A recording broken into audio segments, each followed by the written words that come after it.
দেখিয়েছিলাম যে জীব সার, এই জীব সার আমি বলেছিলাম যে মাটির যে দূষণগুলো, যেমন ভাইরাস জনিত কারণ হতে পারে, পোকামাকড়ের আক্রমণ, সেটার জন্য লবণাক্ততা কাটার জন্য আমরা সাধারণত এই জিপসামটা সর্বত্র সবসময় ব্যবহার করে থাকি।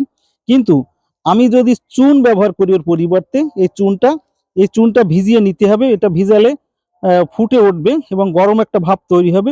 ওই যে পানিটা, ওইটা গাছের গোড়ায় যদি প্রয়োগ করা যায়, তাহলে গাছের গোড়ায় পোকামাকড় এবং থাকবে না, এবং কোনো রকমের দূষণ থাকবে না, যে কোনো রকমের ছত্রাক দূরীভূত হবে।